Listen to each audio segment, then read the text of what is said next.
My dear students, एक important सा question आज हम करेंगे क्लास 12th के लिए। जो रिलेशंस एंड फंक्शंस हमने यूनिट उठा के रखा है बेटा।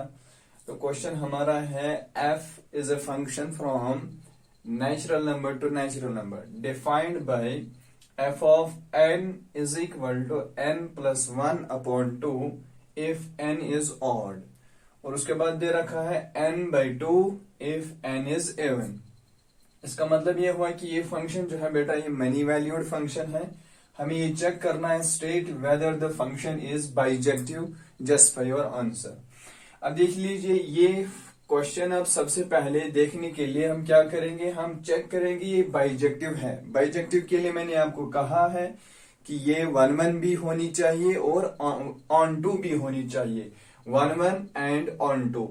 तो सबसे पहले हम चेक करेंगे क्या ये फंक्शन 1-1 फंक्शन है।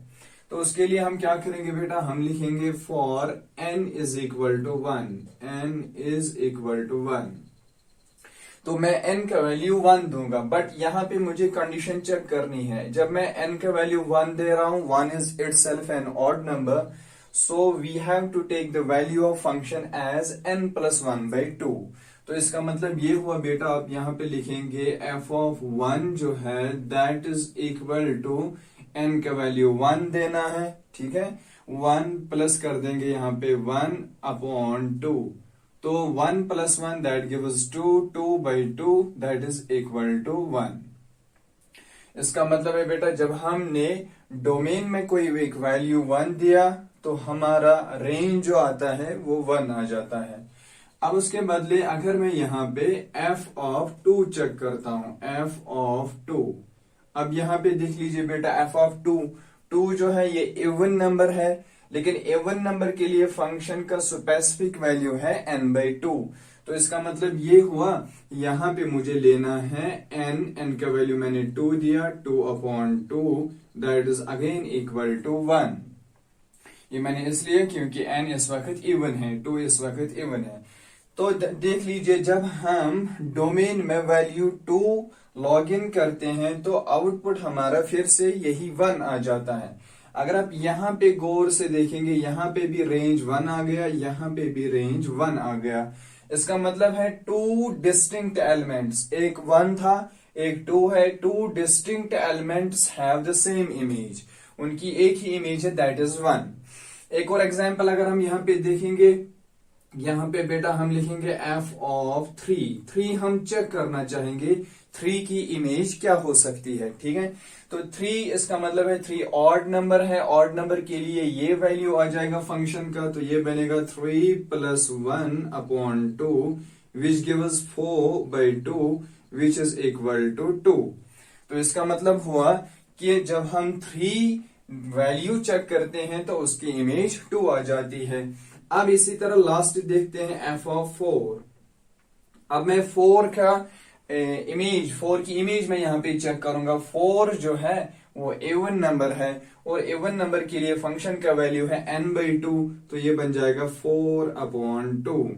तो 4/2 जो है that is again equal to 2। अब फिर से वही बात, 3 और 4 अलग दो नंबर्स है लेकिन इनकी इमेज यहाँ पे सेम आ रही है। तो इसका मतलब ये हुआ it is against to the definition of what 1-1 function। 1-1 function में हम क्या कहते हैं, distinct elements have distinct images। But यहाँ पे ऐसा कसा है ही नहीं। यहाँ पे क्या हुआ, 2 एलिमेंट्स को एक एक इमेज मिलती है। तो इसका मतलब यहाँ हम लिख सकते हैं we can write here this implies f is not 1-1। f is not 1-1 means it is not injective, that is आप यहाँ पे लिखेंगे not injective function, क्योंकि 1-1 का दूसरा नाम ही है इंजेक्टिव फंक्शन।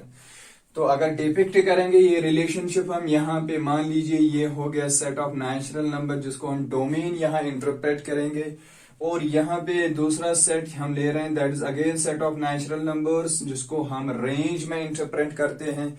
तो यहाँ पे हमने बेटा यहाँ पे वैल्यू 1 देखा, फिर उसके बाद 2 दिया। 1 का वैल्यू जब हम दे रहे हैं तो इमेज 1 आ जाती है। इसका मतलब है 1 इज रिलेटेड विद 1।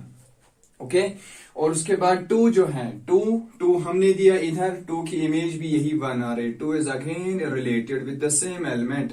इसका मतलब है 2 distinct elements have same image, that means many elements have the same image, hence it is not 1 1, it is many 1 function। in the same way जब हम देखेंगे बेटा 3 और 4 को, यहाँ 3 चेक करते हैं, 4 चेक करते हैं, 3 की इमेज जो है वो 2 आ रही है, 3 is related with 2, okay and 4 is again related with 2। तो इसका मतलब है यहाँ पे जब हम चेक कर रहे हैं डिस्टिंक्ट एलिमेंट्स, डिस्टिंक्ट इमेजेस नहीं है बल्कि many elements have the same image, तो इसका मतलब ये 1 1 फंक्शन नहीं है।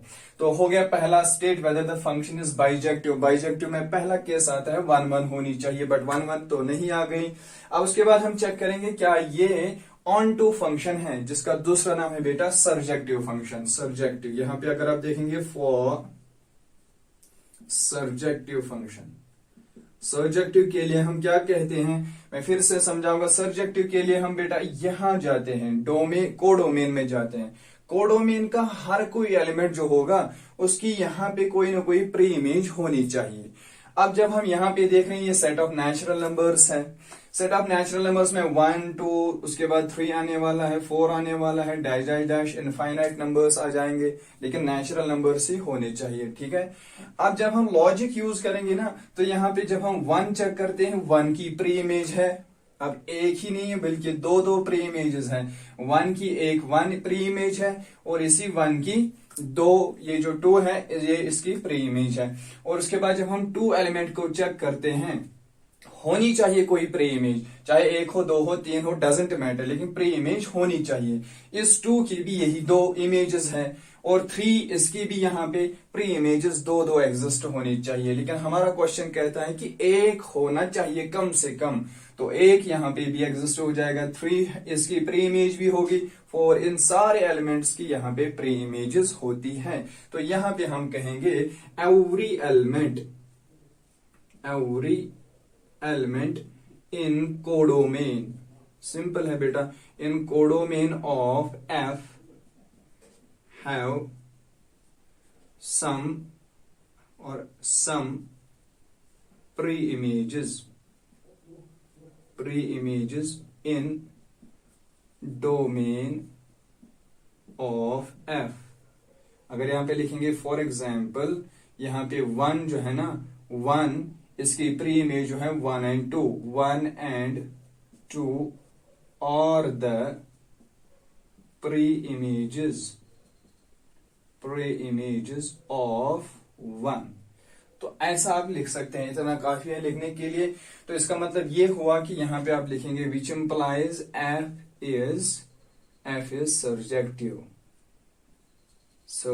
जिसका दूसरा नाम है बेटा ऑन टू। तो यहां इससे साबित हो गया कि ये फंक्शन 1 1 तो नहीं है बट ऑन टू फंक्शन है, यानी इंजेक्टिव तो नहीं है बल्कि सर्जेक्टिव फंक्शन है, जिसका मतलब ये हुआ कि ये बाइजेक्टिव पूरी नहीं है। तो यहाँ पे आप लिख सकते हैं the given function is not bijective, यहाँ पे लिख दो